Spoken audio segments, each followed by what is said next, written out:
All right, we should be recording now. Good morning. Thanks for coming to the February meeting of the Cataloging Roundtable, our quarterly meeting to discuss all things cataloging. We have a note from Janet that at the Catamount meeting that happened this morning, there was a discussion about content warnings in cataloging records. That's a really kind of pertinent conversation right now in the cataloging world. Glad to see that you guys are starting to talk about that kind of stuff in that forum. That's great. All right, I'm going to share my agenda here.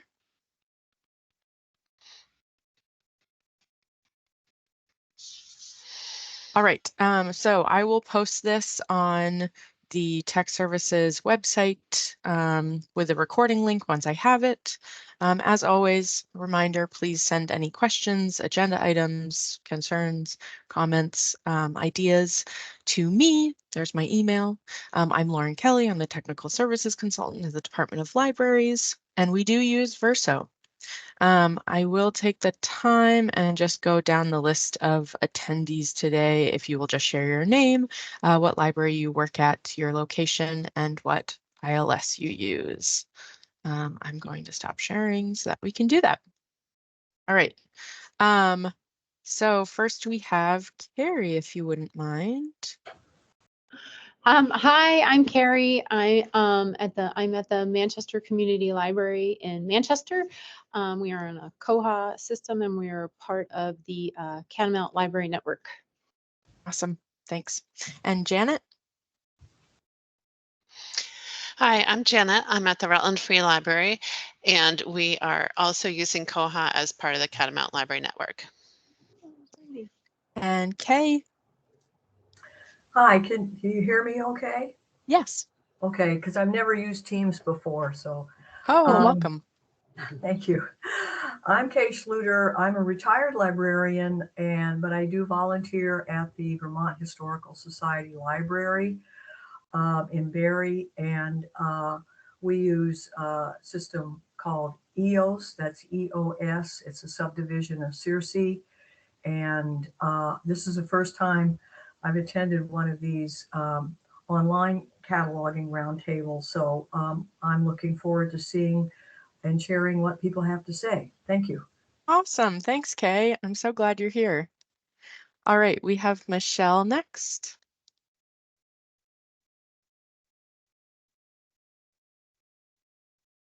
Let's see here. Michelle is the sorry, I'm losing my train of thought. Michelle is introducing herself. Hi, I'm Michelle from Fletcher Memorial Library on the Koha system. That is okay to not have a mic and camera. Yeah, I will try and monitor the chat if anything pops up there. Thanks for being here, Michelle. All right, we have Pat next.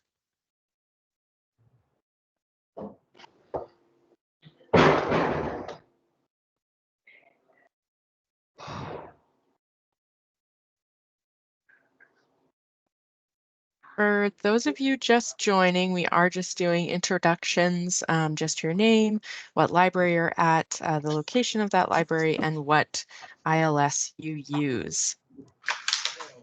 I think my list has jumped around a little bit. We were at Pat at Wynn Hall. I had my mic off, sorry. Okay, all good. I'm Pat, I'm from Wynn Hall in Southern Vermont, and we use the Koha and Catamount as well. Awesome, thanks for being here. We have Pawnee next. Yes, I don't think, okay. I'm at Rockingham and we use Vocal and Catamount. Not Catamount, Green Mountain Library Consortium. Okay. Awesome. And Ruth? I'm Ruth Hay. I work at the Lampier Memorial Library in Hyde Park, and we use Koha through Vocal. Awesome. And Tracy? Good morning, I'm Tracy Obremski. I work for the Springfield Town Library down in Springfield, and we use Koha with Catamount as well.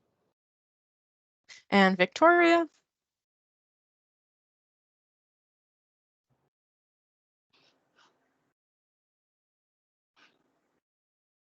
Let's see.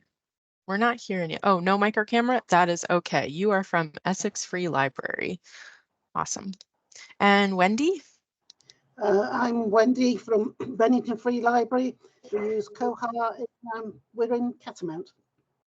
Some. Okay, and I think Jill slipped in. Oh, I think you just muted yourself. Sorry about that.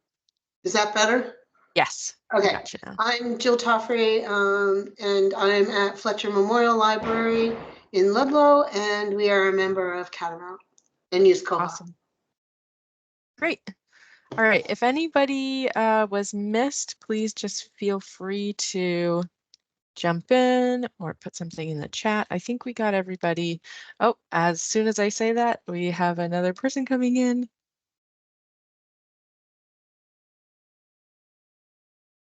All right, Jess, we just finished introductions, but if you want to just say hello and where you are working and what ILS you use, feel free to.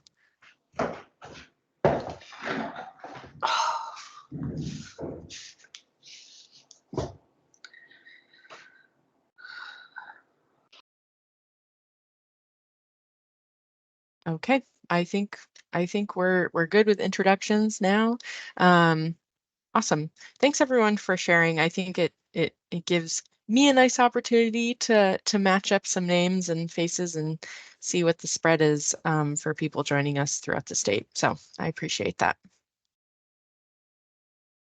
All right. So just a reminder that we do meet quarterly. So our next meeting will be in May and then August and November. It's the new year. Great start to the new year meeting for the Cataloging Roundtable. As always, there is an opportunity for you to suggest what you want to see in terms of continuing education, in terms of cataloging. Always open to suggestions and ideas. Please let me know what's pertinent, what comes up for you. We can do a webinar on that, or we can discuss here. Either way. Always looking for ideas. Just some things to share. I'm sure everyone has heard or is aware that the Vermont Library Association will have their conference this year on May 20th at the Killington Grand Resort Hotel and Conference Center in Killington. The Vermont Department of Libraries will be there. I will be there tabling throughout the day. Please come and say hello, ask questions. It's always nice to meet in person, although I do appreciate you all logging on to Teams.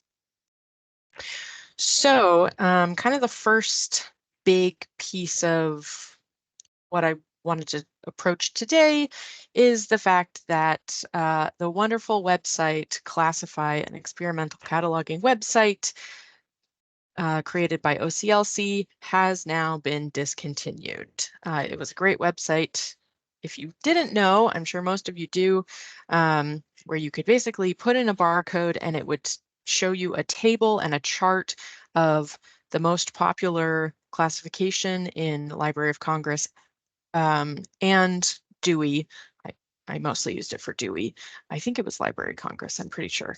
And also like fast subject headings. So really helpful one-stop shop that no longer exists. We're still on the lookout for a good replacement. At the moment, I have not found anything that is a direct replacement. Basically, all of the suggestions that I have here are going to add at least one step, if not two, in order to kind of look at some other points of comparison for classification for similar items, or to see what an item has been classified as, if it's been cataloged. So the first option here is WorldCat. This is the link for the public-facing database. I'm happy to show any of these links more in depth, but it's a really nice resource. It's a little bit hard to find this interface that's like this very front end facing one, but it might be a good resource to either search for a similar topic or that item that you have in hand that you're looking for a good suggestion for classification on. I would also suggest checking Clover.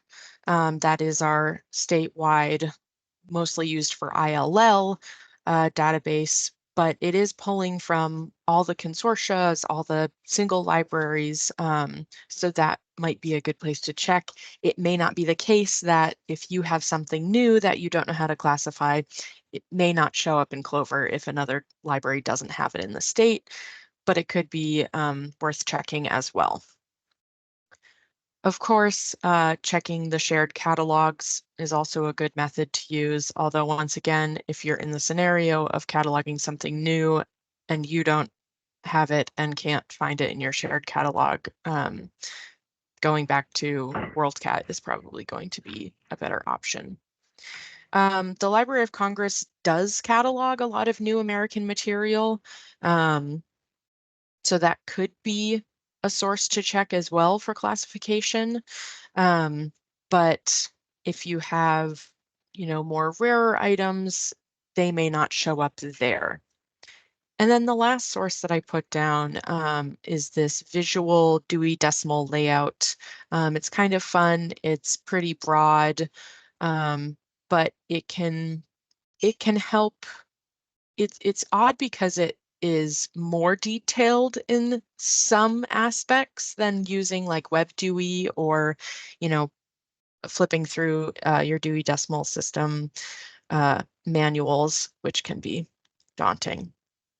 So if anyone comes across something that is like that OCLC Classify website that allows you to compare either Dewey or Library of Congress, any classification systems, please let me know. Ryan at Roxbury had sent an email asking that we cover this today on the roundtable, just if there are any suggestions, if people are finding alternate workflows in order to compare classification. So hopefully something will come along. I will also say that because OCLC is the company who sunset that website, they do suggest that using WorldShare and trying to look for an item or looking for similar material with subjects that are similar to the item in hand can be done, which if you have credentials for the WorldShare metadata services, that could be an option. It's definitely a good resource to use, even if you don't end up downloading anything. It is kind of the back end of WorldShare, and there might be more things in there that don't appear in that public-facing WorldShare, that first link in the list. So that could be an option. And enrollment for that, if your library is not set up in WorldShare, will be later in July. So send me an email then and we can talk about getting you credentialed for that. The second point, which I put down to bring up, is that there was an interesting kind of call for some gathering of experiences. If anyone is using the 200s alternative arrangement for Dewey. And if you don't know what that is, we did have a presentation, I believe last year. I thought I linked it, so I'm going to scroll for a minute here. Yes, down here, Matthew Vasquez Jaquith presented on this alternative arrangement of the 200s, which is really that religious section when it comes to Dewey Decimal, and making it not so Christian-centric and Western-centric. It kind of spaces out the numbers in a more even display of religion and world ideas. So it's interesting. And I did link to the webinar that had that presentation in it. So you can either, if this is something that you use, maybe want to use, if you have questions about it, you can reach out to these people. you're welcome to email Elizabeth McKinstry, and I think Matthew's information is included in that webinar as well. If you have questions about it, if you have been using it, if you started to use it, if you've been thinking about using it, they are kind of checking in with how that experience is going. So if you feel like sharing, there is a place to do that.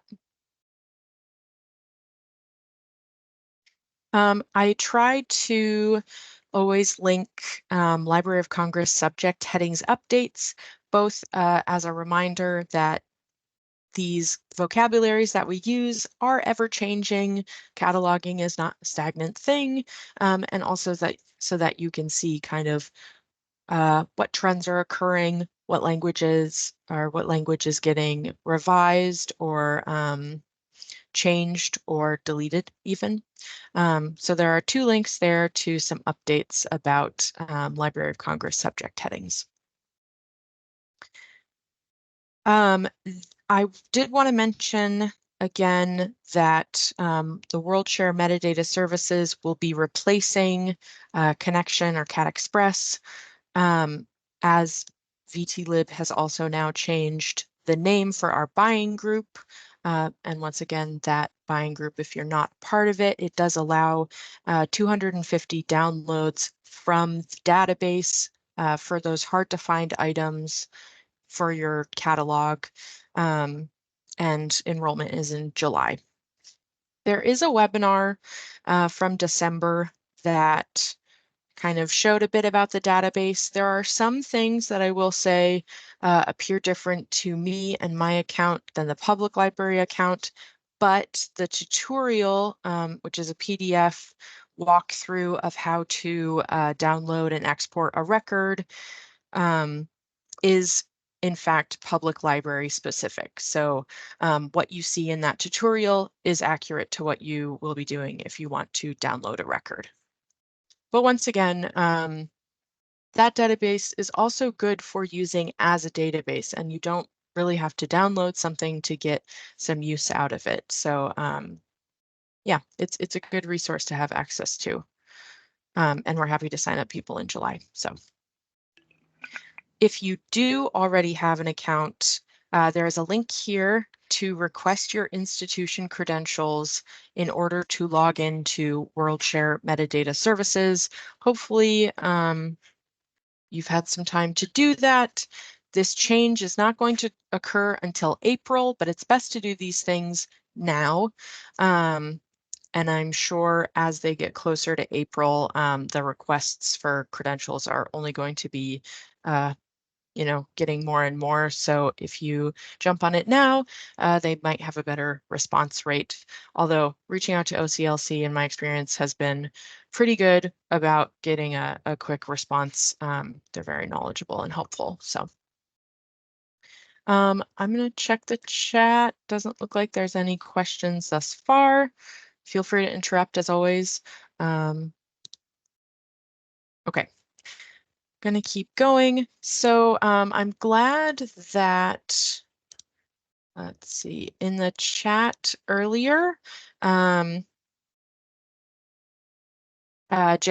shared that at the Catamount Tech Services meeting, there was a brief discussion about content warnings in cataloging records. There is currently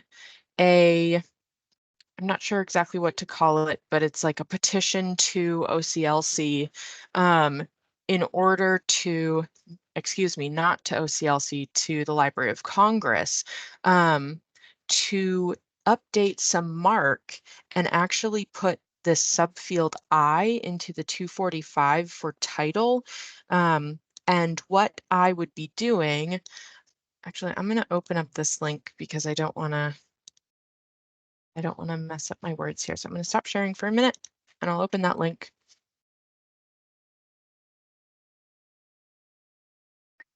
It's kind of interesting to see these MARC discussion papers. So committees get together and come up with suggestions basically, and then they present them like this. So here's this MARC discussion paper. This was published December 14th, 2023. So this is really, really current, but it has to do with adding a field, subfield I to 245, like I said, the title statement, in order to, sorry, I'm sliding down here. The addition of subfield I would point out where the title is coming from exactly, so source of transcribed title. And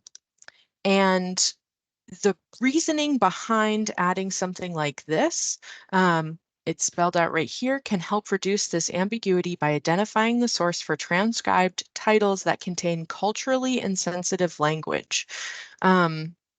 So this idea of presenting material, and I think we probably see this more with like metadata and probably like archived materials.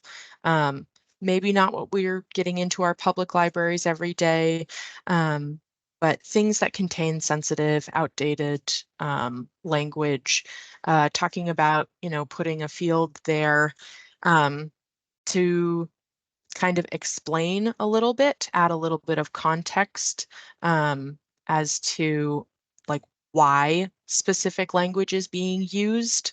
So it's interesting that this conversation is coming up, and I don't know, I think it's always a good reminder to see that there are ongoing conversations that, are adapting things, thinking of things differently.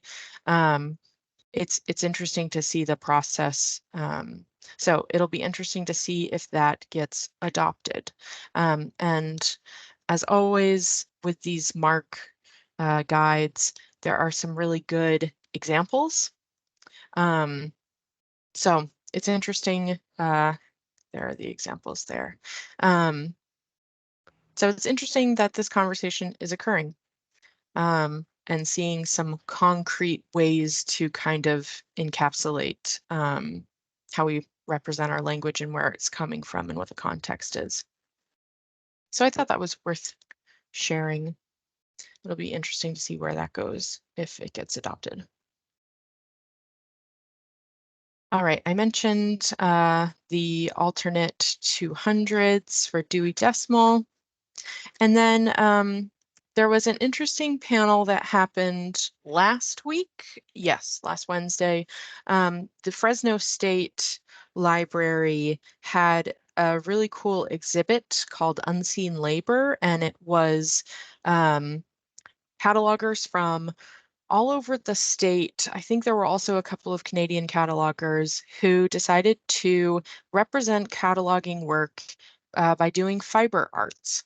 I don't know if anyone does embroidery, needlepoint, any of that, but if you do, or if you kind of just do anything creative or consider yourself an artist, there is a Google Drive link there to a video of this panel of 3 librarians who were involved in the project and kind of just representing kind of some of the unseen work that catalogers do.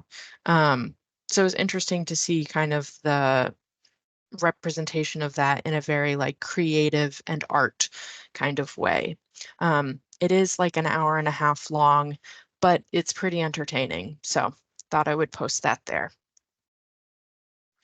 For conundrums, if anyone has any conundrums they have come across, please jump in, let me know. I will share from the listserv. There was some talk about when to use an object when you're cataloging a physical object, whether it should get the item material type object or mixed materials. So there was some discussion about that, which led to, I think, some clarity. I sent out a couple of links. Probably should have posted them in the agenda. I'll post them in the agenda and get that back on the website when I post this link as well. And then if no one has a conundrum to share at the moment or question to bring up, I can share about some success. I'm going to pull open this link. Yes. I'm going to stop sharing that screen and I will open up this link.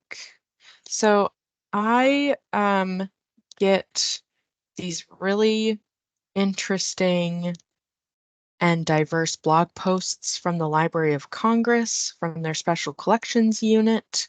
And they posted, at the end of January, that over the past 5 years, the library's Rare Collections book and archive has gone through all of their cataloging cards and digitized them, basically. And I often think about how much time projects like this take. And so it's kind of a nice reminder that, like, if the Library of Congress takes years, like, me being and to get all the material in the state library cataloged. I think about that a lot. So hopefully it doesn't take you all in your public libraries 5 years to catalog, your backlog of things to get to and your projects that you kind of pick away at. But it was a nice reminder of, like, oh yeah, this is, it all gets done in good time with the best materials and resources we have at our disposal. So I thought I would share that. If anyone has any questions, I kind of blew through that agenda today. The floor is totally open. I'd love to hear how things are going in your world. Also, if you have any suggestions, comments, the floor is open. You can also always email me. If no one has anything, we may just end early today, which is also fine. Yeah, our next meeting will be in March. And if you are at VLA, please stop by and say hello. I should be there out and about or at the table. Yeah. I will try to get everything posted and updated on the Tech Services webpage on the VTLib site. And if anyone has questions about where to find anything, just let me know. All right.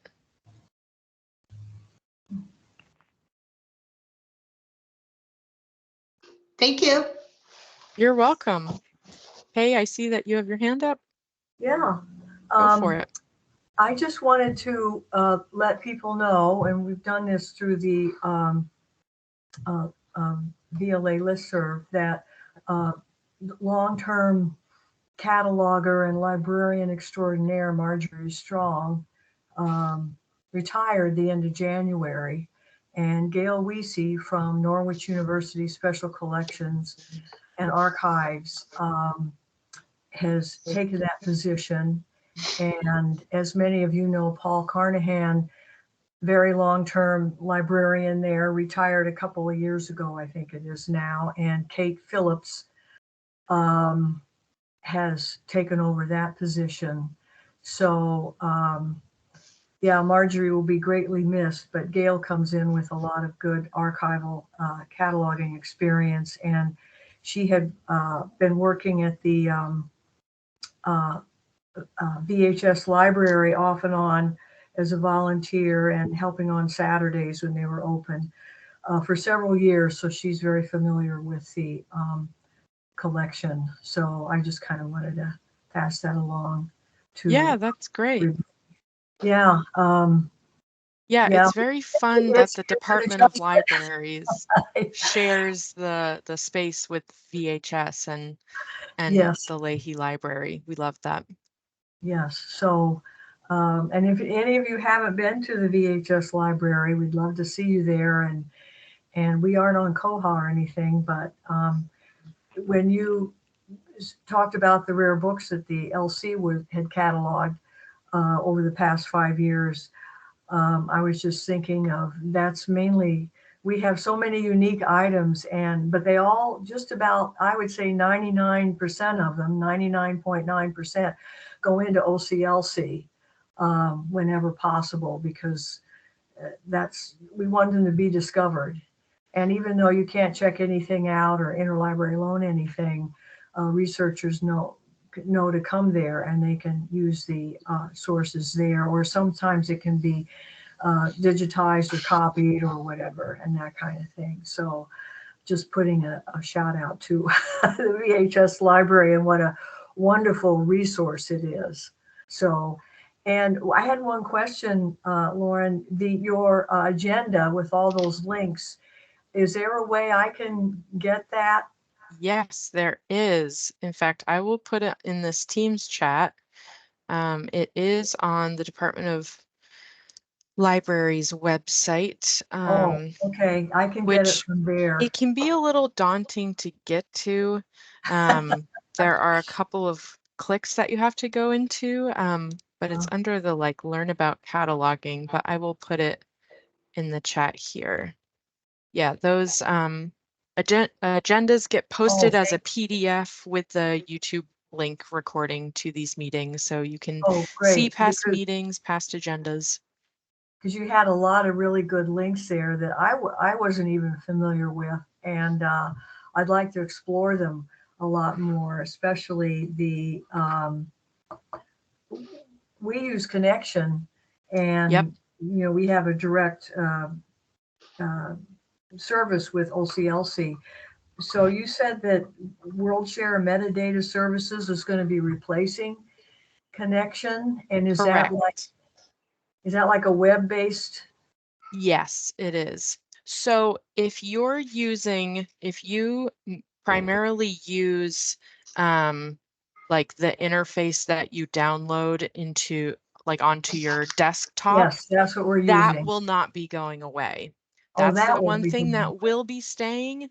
But if you use Connection, the web version, that is going away, and that's going to WorldShare. So you might have dodged that change. Yeah. Well, I like to keep all the records that I've cataloged.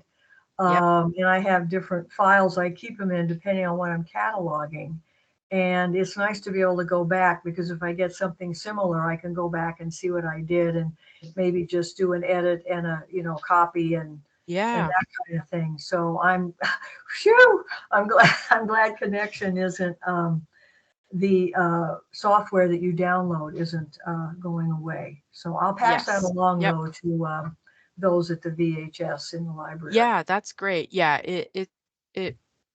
it'll, I can't make any predictions about I know if that would ever change, but it's good to know that is a change that's happening in some way. So yeah, thank you for passing that along. Okay, thank you very much. Yeah, you're very welcome. Thanks for joining today, Kay. Oh, I'm happy to. I hope to do it more frequently in the future. It's very every 3 months. So okay, great. Thank you. You're welcome. All right, Ruth. Could you run through how to catalog manga? We have someone in the community who's very dedicated to getting us a lot of new manga. And beyond putting the stickers on, I am not really sure where to go for there. Wow, yeah, that's a good question. And is the manga that you received, is it all translated into English? Oh, yes. Like yes. it doesn't have any characters, does it, throughout? No, not throughout. Okay. So the reason why I asked that is because it makes me think of okay, where would a good record come from? Would it be something that would have been created outside of the US? But if it's, all US published, then that makes it a little easier. That is a good question. I wonder if I wouldn't be surprised if there were some kind of manga specific suggestions or guides out there at various libraries. I might have to do some homework, but I'm happy to send out what I find about that. Just kind of off the top of my head, I would think that if you have, like, whenever we get something that's a little bit more difficult to catalog and there's someone waiting for it, brackets are going to be your friend for including any information in those records that you're like, I don't know if this is going to be exactly permanent information that will stay in my record, but for now, in the interim, so that, you know, this item gets to the patron, I can put whatever I may want to change or fix or edit in brackets. That would be a good approach just as kind of an interim. But then if you, do you know if your library has access to WorldShare? No, we don't use that. Okay. So one thing that you can do that might be really helpful is to find an example of a cataloging record that looks good for a different manga and then kind of do a side-by-side comparison, just making sure that you know, you're hitting all the obvious things that you need to include. I think, I don't know if there's really any reason why you couldn't treat manga books as like differently than any other graphic novel, except for the way that it reads, right? Are these ones that read? Yeah. Yeah. In like a different orientation. Yeah, that's a specific question that I think I would have to look up, whether there are rules about stating which way the book reads. Janet at Rutland says we make sure that there's a note. I'm assuming that's in the 500s field about the book reading right to left. Yeah, yep, in the 500s. Yeah, because that definitely is, you know, a unique aspect to those books. Yeah, those are some of the things that off the top of my head that I think about. But I'm assuming that if this is a material that do you already have some of them cataloged? Like, do you have a section or anything like that? Yes, Like already we established? have. I've found some records for some, Okay. but they don't actually say manga anywhere that I know of, Yeah. or Okay. about the back to front. Yeah. That's So interesting. Yeah, I wonder if 500 is the best place. I wonder if there are other rules that specifically apply. I'm just going to do a search real quick.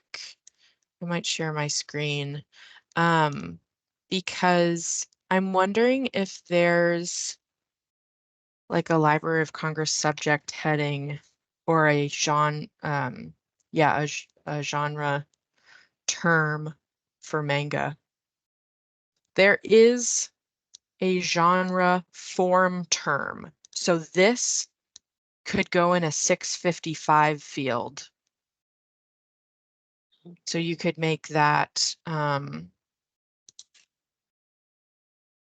yep, a 655 field that just says manga. So that could be a way that those things are all tagged similarly. So that's good. Thank you. Yeah, that would be helpful. Seen that. Yeah. Thanks so much. Yeah, you're welcome. I'll send anything out if I see like any pre-made guides, or I wonder if someone has done a webinar in the past on that specific material. It wouldn't surprise me, but I'll let you know. Thank you. Thank you. You're welcome. All right, if anyone has anything else, I think we got to both the hands.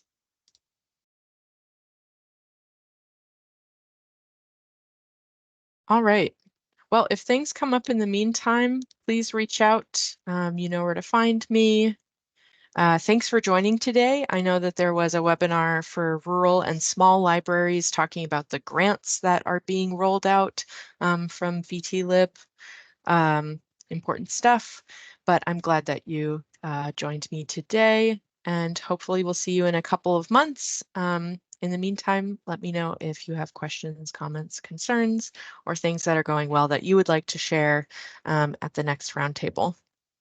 All right, I hope everyone has a good rest of your day. Thank you. Goodbye.